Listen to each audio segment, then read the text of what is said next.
चलो फेंक देते हैं डर को उठा के, अगर इश्क करना है सर को उठा के। सर अपना झुका के किताबें पढ़ी थी, तभी याद चलता हूँ सर को उठा के।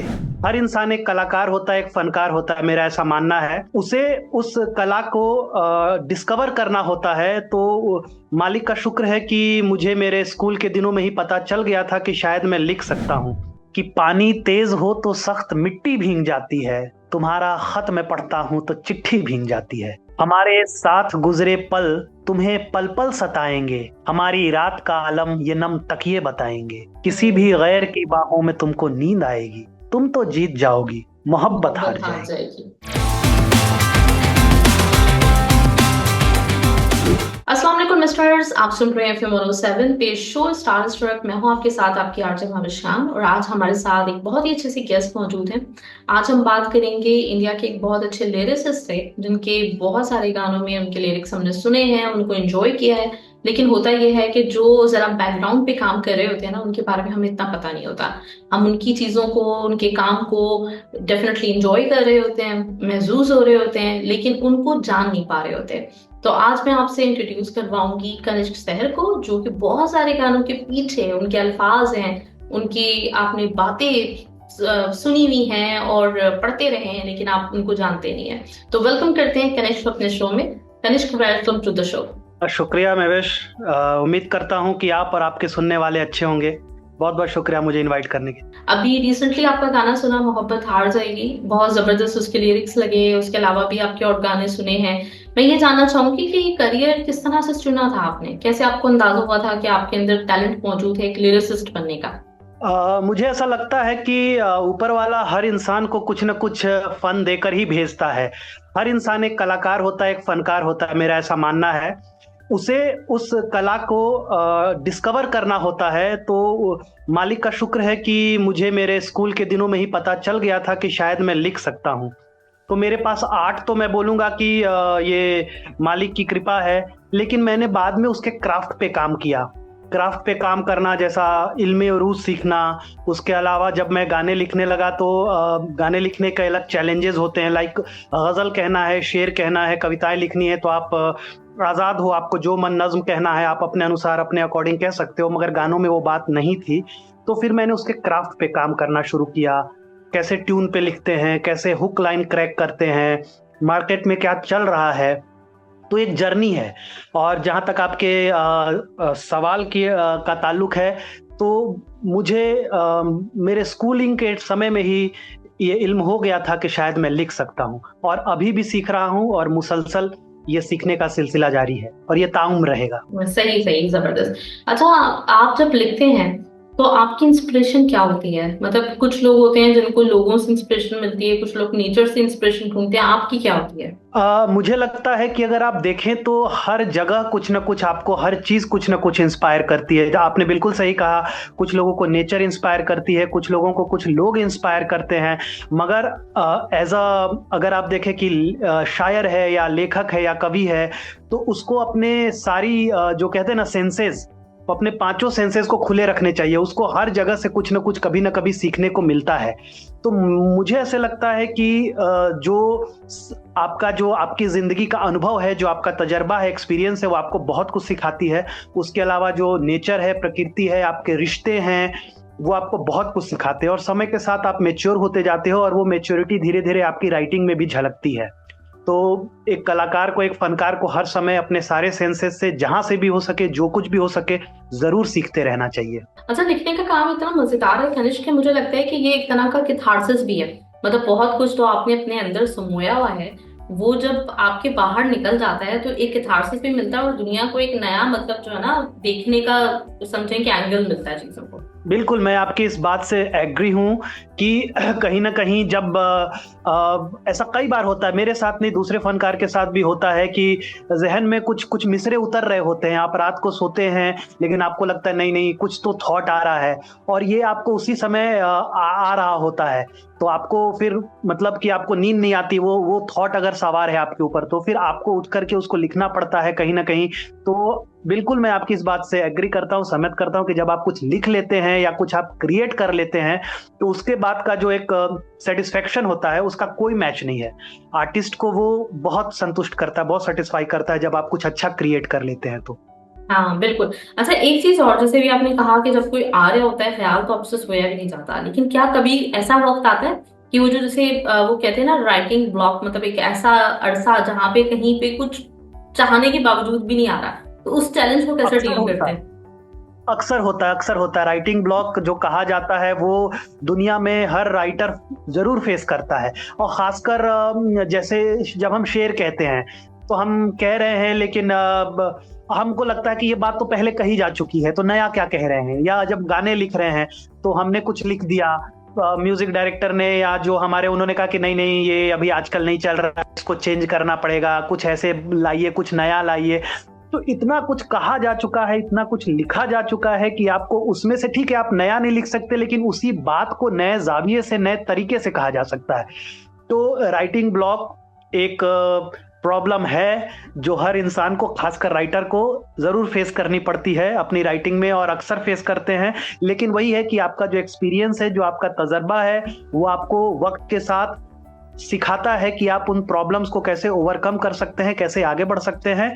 तो खासकर मैं तो फेस करता हूं, और मालिक की कृपा है, by God grace I am learning, and उससे मैं निजात भी पा लेता हूं। अच्छा, एक और चीज जो अभी जैसे मेरी बात हुई थी मोहब्बत हार जाएगी के सिंगर से, तो उन्होंने भी कहा, और अमूमन लोग ये बात कहते हैं कि पहले हम एक कॉम्पोजिशन बनाते हैं और उसके बाद फिर उसके लिरिक्स लिख पाते हैं। तो एक जी, लिरिसिस्ट के लिए कितना इम्पोर्टेंट हो जाता है म्यूजिक को समझना, कॉम्पोजिशंस और इन चीजों को, कि उसमें ढाल के वो अपनी लिरिक्स लिख सके। बहुत ज्यादा, बहुत ज्यादा। म्यूजिक को जो नहीं समझता है वो खासकर प्रोफेशनल लिरिसिस्ट नहीं बन सकता है। आप शायर बन सकते हैं, आप कवि बन सकते हैं, आप नज्म कह सकते हैं, लेकिन जहां तक गानों का सवाल है, खासकर कमर्शियल गानों का सवाल है, क्योंकि कमर्शियल गानों पर किसी न किसी का पैसा लगा होता है। उसको आप बिजनेस पॉइंट ऑफ व्यू से देखते हैं कि ये गाना अगर हम करेंगे, कल को रिलीज होगा, तो क्या वो रेवेन्यू जनरेट करके जो प्रोड्यूसर है हमारे, जिन्होंने उस पर पैसा लगाया है।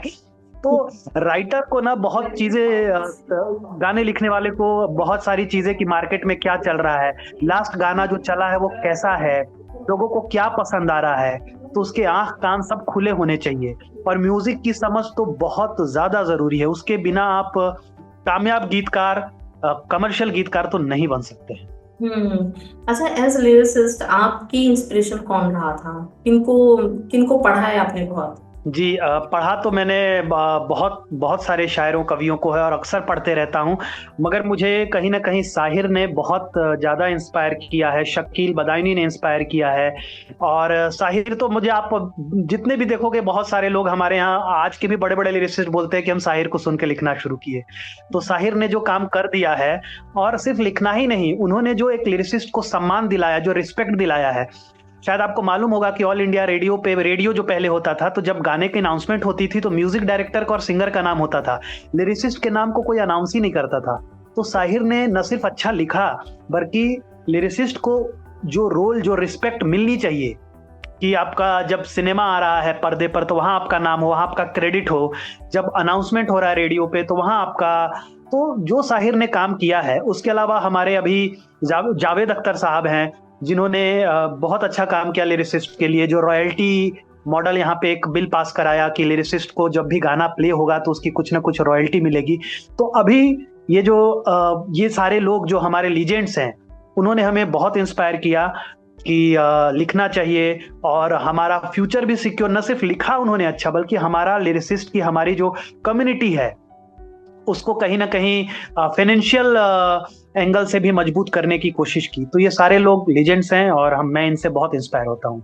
अच्छा कनिष्क, हम चाहेंगे कि आप हमें अपना कोई जो फेवरेट आपके अशार हैं, कुछ गीत, कोई भी चीज जो आप हमसे शेयर करना चाहें तो हम सुनना चाहेंगे आपसे। जी जी जी, एक मतला, एक शेर अर्ज करता हूँ। मतला यूं कहा कि चलो फेंक देते हैं डर को उठा के, चलो फेंक देते हैं डर को उठा के, अगर इश्क करना है सर को उठा के। चलो फेंक देते हैं डर को उठा के, अगर इश्क करना है सर को उठा के, और सर अपना झुका के किताबें पढ़ी थी, हम्म। सर अपना झुका के किताबें पढ़ी थी, तभी आज चलता हूँ सर को उठा के, तभी आज चलता जबरदस्त, जबरदस्त, जबरदस्त। अच्छा, अब आपका जो अभी लेटेस्ट ट्रैक मोहब्बत हार जाएगी, तो उसके जो लिरिक्स आपने लिखे तो उसके पीछे क्या इंस्पिरेशन थी, कैसे ख्याल कैसे आया आपको? हाँ, तो क्या है ना कि जब हम नज्म कहते हैं तो मुझे एक ट्यून मिला। मेरे म्यूजिक डायरेक्टर ने मुझे ट्यून दिया और बताया कि क्या होता है ना, हर ट्यून की एक फीलिंग होती है। ट्यून खुद बता रहा होता है कि ये रोमांटिक है, ये सैड रोमांटिक है, इसमें मिसिंग यू वाली फीलिंग है, ये पार्टी ट्रैक है, या फिर मतलब वो ट्रैक को सुन करके, वो ट्यून को सुन करके लगता है कि ये किस तरह के लिरिक्स इसके साथ जाने चाहिए। क्योंकि लिरिक्स ट्यून में वैसे ही घुल जाता है जैसे किसी शरबत में शक्कर घुल जाती है, तो वैसा ही घुलना चाहिए। तो जब ट्यून आया मेरे पास, तो ट्यून से लगा कि कहीं ना कहीं ये एक सैड फीलिंग, एक सैड सॉन्ग बन सकता है, इस पे हम अच्छा काम कर सकते हैं। तो वो ट्यून ही जो है और जो नरेशन था, उसने मुझे इंस्पायर किया कि इस पे कुछ ऐसा लिखा जाए। और हम्म। मालिक की कृपा है कि एक अच्छा गाना बन गया, और उम्मीद है कि ये गाना अच्छा करेगा। हम्म। और हमारा चैनल भी है, जस्ट मैं इसी में एक ऐड करता हूँ कि हमारा जो चैनल है, म्यूजिक लेबल है काशनी म्यूजिक, ये पहला बड़ा लॉन्च गाना है। तो बहुत उम्मीद है हमको इन सब गाने से। उम्मीद करता हूँ कि लोगों को जरूर पसंद है। इंशाल्लाह। अच्छा, मोहब्बत हार जाएगी टाइटल किसका था, ये आपका आइडिया था? जी जी जी, मेरा ही आइडिया था। क्योंकि क्या है कि गाना जो है, आप अगर जानते होंगे, उसमें मीटर जो है चार मुफाइलून की बहर है। म्यूजिक डायरेक्टर तो मतलब ये नहीं समझते, बट मैंने जब ट्यून सुना तो मेरे को लगा कि ये तो इसमें चार मुफाइलून है, तो मोहब्बत हार जाएगी ऐसे करके तो मुझे बड़ा आसान लगा कंपोज करना। क्योंकि मैंने काफी गजलें, काफी शेर इस मीटर में कहा है, और म्यूजिक डायरेक्टर के साथ एक कॉम्पिटिबिलिटी हो जाती है, वो आपको समझने लगता है, आप उसको समझने लगते हैं। तो बहुत ही टैलेंटेड है हमारे म्यूजिक डायरेक्टर। तो वो भी समझते हैं कि किस तरह के ट्यून दिया जाए तो लिरिसिस्ट को आसान होगा लिखने में। तो जब मैं लिखता हूँ या जब वो ट्यून बनाते हैं, तो ये कॉम्पिटिबिलिटी हो जाती है। तो इसी वजह से ये एक अच्छा हुक लाइन जिसको मैं बोलूंगा, क्रैक हुआ। और फिर उसको हमने आगे एक ड्राफ्ट, दो ड्राफ्ट लिखा कि अच्छा लग रहा है कि नहीं, इसको गा के देखते हैं, ये ट्यून में बैठ रहा है कि नहीं। तो एक प्रोसेस होता है गाना बनना। तो हम काफी ब्रेनस्टॉर्मिंग होती है, फिर हम डिस्कस करते हैं, फिर हम सुनाते हैं एक्सपर्ट्स को जो जो म्यूजिक की समझ रखते हैं। तो जब लगता है कि हाँ चलो अभी ठीक बना है, तो फिर हम गो अहेड होते हैं और वो गाना तैयार हो जाता है इवेंचुअली। जबरदस्त, जबरदस्त। अच्छा, ये जब आपने टाइटल बना दिया, इसके बाद कोई भी गीत है ना, तो उसकी एक तरह की रूह, उसकी सोल अगर देखें तो उसके वो बोल होते हैं।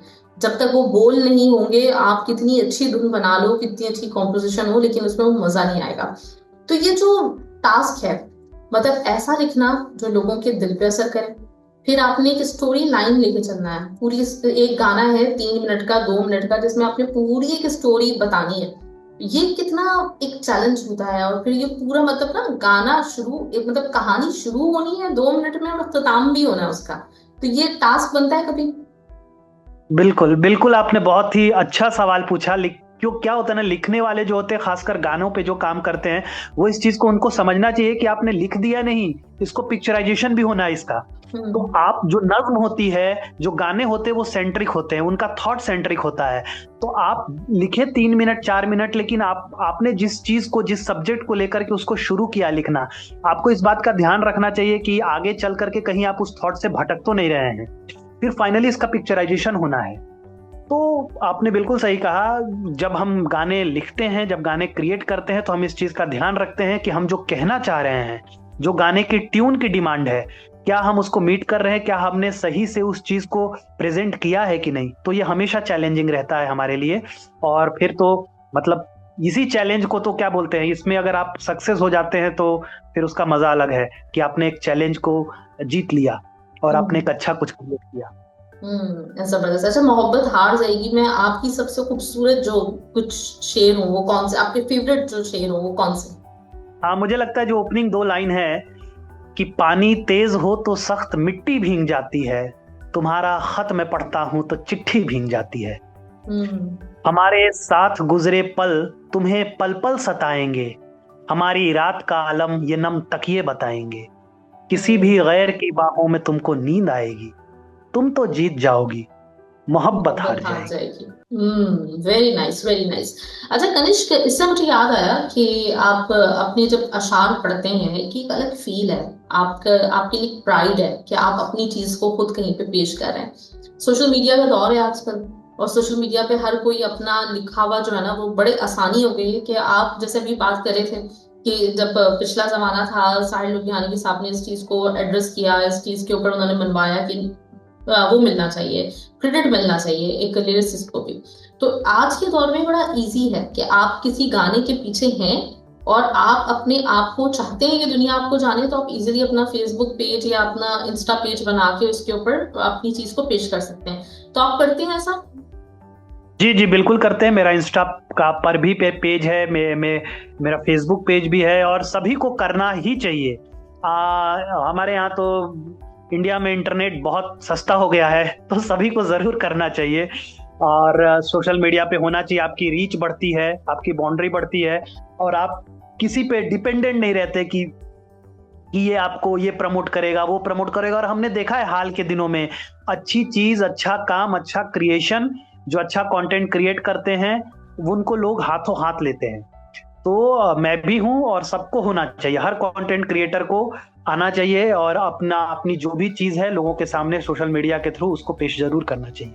अच्छा बेसिकली क्या है ना कि एक मतलब इंडिया इतना एक बड़ा मुल्क है और इतने सारे कल्चर्स हैं उसमें, और हर कल्चर की एक अपनी ब्यूटी है। तो आपको क्या लगता है कि आप जहाँ से जिस जगह से बिलोंग करते हो वहाँ के कल्चर ने आपके काम को कितना इन्फ्लुएंस किया, और आपको क्या लगता है कि कितना एक इम्पोर्टेंट है एक इंसान के लिए जो एक आर्टिस्ट के तौर पे इंडस्ट्री में काम कर रहा हो कि अपने कल्चर को वो सही तरह से दुनिया के सामने ला सके? बहुत बहुत ज्यादा इम्पोर्टेंट होता है ये। और सिर्फ कल्चर नहीं, आपकी जो अपब्रिंगिंग होती है, जो आप घर में सीखते हैं। और एक कभी मैंने शेर कहा था कि किताबों में बड़ी मुश्किल से ऐसा इल्म मिलता है, घरों में जो सबक अक्सर हमें दादी बताती है। क्या बात है। तो जो हमें जो आज आपके सवाल को मैं आगे बढ़ाता हूँ कि जो कल्चर यानी आपकी जो परवरिश है, आप जहाँ से आते हैं, आप जो भाषा बोलते हैं, आप जिन लोगों में उठते बैठते हैं, आपके पेरेंट्स से लेके आपको सभी इंस्पायर करते हैं, आप सभी से कुछ ना कुछ सीखते हैं। और ये बहुत जरूरी होता है कि आप अपनी संस्कृति को, कल्चर को प्रिजर्व करें, और आपने जो भी अच्छी चीजें सीखी है अपने जिंदगी के तजुर्बे से, उसको अपने राइटिंग में जरूर लाएं। और इससे क्या होता है कि आपकी राइटिंग और निखरती है, अगर आप उसको, अपने अनुभव को, जो आपकी अच्छी चीजें आपके साथ हैं, जो आपको मिली हैं, उसको आप जरूर इस्तेमाल करें अपनी राइटिंग में। उससे आप देखें, मैंने तो देखा है कि इससे बहुत फर्क पड़ता है और राइटिंग बहुत इंप्रूव होती है इससे। जबरदस्त। अगर आप लिरिसिस्ट ना होते तो फिर क्या होते? मुझे लगता है कि मैं वही होता अभी हूँ वो। मैं मैं एक इंजीनियर हूँ और मैं ये काम करता हूँ यहाँ पे, ये काम कर रहा होता। मगर मुझे लगता है कि मैं लिरिसिस्ट और राइटर ही जो हूँ, ऊपर वाले ने मुझे ऐसा, उसकी देन है, उसकी नेमत है कि मुझे लिखने का ये जो फन बख्शा है। तो मुझे लगता है कि इसका मुझे रिस्पेक्ट करना चाहिए, इसकी मुझे आदर करनी चाहिए, और मुझे जरूर कोशिश करनी चाहिए कि इसमें मैं कुछ ना कुछ कर सकूं। और वैसे मैं ऑलरेडी इंजीनियर हूँ, पढ़ाई लिखाई जो पढ़ा है उसके लिए काम कर। बिल्कुल। अभी आने वाले प्रोजेक्ट्स उसके ऊपर काम चल रहा है, कुछ थोड़ा बहुत अगर आप हमें बताना चाहें, ज्यादा मैं नहीं चाहूंगी कि रिवील करें, डेफिनेटली वो जब आएगा जब हम सुनेंगे। जी जी काफी प्रोजेक्ट्स हैं। उम्मीद है वैलेंटाइन वीक के आसपास एक गाना है हमारा, वो जरूर आएगा। इश्क दिखावा है, फिर एक गाना है मुकर गए हम, उस पे भी काम कर रहे हैं। और एक आध वेब सीरीज है, उसके लिए भी बात चल रही है। तो हैं प्रोजेक्ट लाइनअप हैं, और उम्मीद करता हूँ कि अगर मालिक की कृपा रही तो सब कुछ अच्छा होगा। 2025 में तो अच्छा होगा। एक गाना है जो हमारा शूट हो रहा है लंदन में, मगर खराब वेदर की वजह से थोड़ा शूट नहीं हो पाया है। तो बहुत तरह के अड़चन है, बहुत तरह के प्रॉब्लम फेस करने पड़ते हैं। गाना लिख दिया सिर्फ उससे नहीं होता, जब वो बनने जाता है, शूट पे जाता है, कास्टिंग से लेकर के बहुत सारे चैलेंज होते हैं। तो पूरा ये जो है ना, जो आप 3 मिनट का, 3.5 मिनट का गाना आप यूट्यूब पे सुनते हैं या स्पॉटिफाई पे सुनते हैं, उसके पीछे बहुत ज्यादा मेहनत लगी रहती है। बहुत अच्छा लगा आपसे बात करके कनिष्क, और मैंने बहुत एंजॉय किया, बहुत कुछ नया पता चला लिरिक्स के बारे में, पोइट्री के बारे में, कि किस तरह से ये पूरा जो है ना एक पूरी जर्नी है, किस तरह से ये पूरा सफर चलता है। और मेरी बड़ी आपके लिए नेक ख्वाहिशात हैं, तमन्नाएं आपके लिए बहुत सारी नेक, कि आपको अल्लाह ताला आगे की जिंदगी में आपका जो फ्यूचर है वो बहुत ब्राइट हो और आपको बहुत सारे रास्ते मिलते रहें जहाँ पे आप अपने आप को मनवाते रहें। जाते जाते मैं चाहूंगी कि हमारे लिसनर्स के लिए कोई खास आपकी तरफ से मैसेज। तो आपके सभी देखने वालों सुनने वालों को मैं ये कहूंगा, जिस तरह से आपने हम सबके गाने मोहब्बत हार जाएगी को आपने जो प्यार दिया, सराहा, हमारे म्यूजिक लेबल काशनी म्यूजिक से और भी गाने आने वाले हैं। आप हमारे साथ जुड़े रहिए और हमें ऐसे ही प्यार देते रहिए, हम हमारे हौसला अफजाई करिए और हमें ये इंस्पिरेशन मिलेगी और भी अच्छा क्रिएट करने का और भी अच्छा बनाने का। शुक्रिया। Thank you so much Kanishk, बहुत अच्छा लगा आपसे बात करके। इंशाल्लाह ताला उम्मीद है कि इंशाल्लाह आपसे आगे भी बात होगी। अपना बहुत बहुत ख्याल रखिएगा। अल्लाह हाफिज। शुक्रिया, बहुत शुक्रिया आपका।